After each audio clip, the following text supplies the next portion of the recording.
എൻ്റെ അടുത്ത് പറഞ്ഞാലും കുറേ ദിവസമായിട്ട് എനിക്ക് വീഡിയോ ഇടാൻ പറ്റില്ല. കാരണം എന്താ വെച്ചാൽ ഒന്നുമല്ല, ഞാനങ്ങനെ യൂട്യൂബൊന്നും കൊറിയൻ സിനിമ കാണാൻ വേണ്ടി, കൊറിയൻ ഡ്രാമ കാണാൻ വേണ്ടി മാത്രമേ ഓണാക്കുള്ളൂ. പിന്നെ ചുമ്മാ വീഡിയോ എടുത്ത് ഒന്നാമത് മൂന്ന് ഇൻസ്റ്റാഗ്രാം വേണം. ഇത് നോക്കണം, അത് നോക്കണം, ആരെങ്കിലും അലവലാത്തരം വിളിച്ച് പറഞ്ഞിട്ടുണ്ടോ, ആരെങ്കിലും കൂടെ കമൻറ്റ് ഇട്ടിട്ടുണ്ടോ, ആരെങ്കിലും തെറി വിളിക്കുന്നുണ്ടോ, മാറി മാറി നോക്കുമ്പോൾ പിന്നെ അതിലത്തെ വീഡിയോസ് ഇതിൽ കൊണ്ടിടാൻ പറ്റില്ല. ഇൻസ്റ്റാഗ്രാമേ തുലഞ്ഞ് യൂട്യൂബും കൂടി കേട് വരുത്തണ്ടെന്ന് പറഞ്ഞിട്ടാണ് ഒരു ജീരക സോഡ കുടിക്കാൻ വേണ്ടി ഇറങ്ങിയിട്ട്. ഭയങ്കര ചൂടാണ് പാലക്കാട്, എന്തൊരു ചൂടാന്ന് പറയും. ഒരു ജീരക സോഡ കുടിച്ചാൽ അങ്ങ് തണുക്കും, അടിമുടി അങ്ങ് തണുക്കും.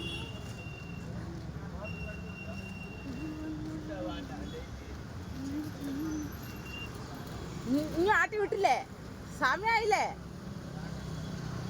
ഇത് ഞങ്ങളുടെ ഫാൻസിയാണ്, അവിടെ ജോലി ചെയ്യണ കുട്ടി.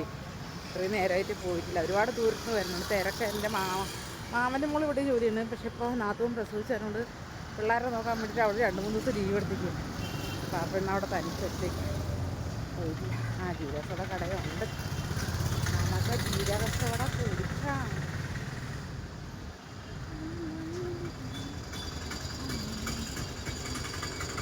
ജീരകസോട ഇന്നുണ്ടോ?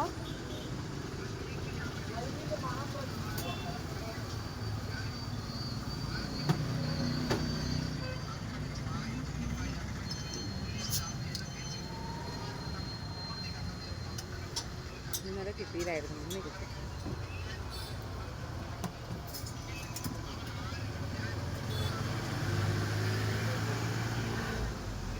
ഒരാശ്വാസമായിരുന്നു. അപ്പോൾ ശരി.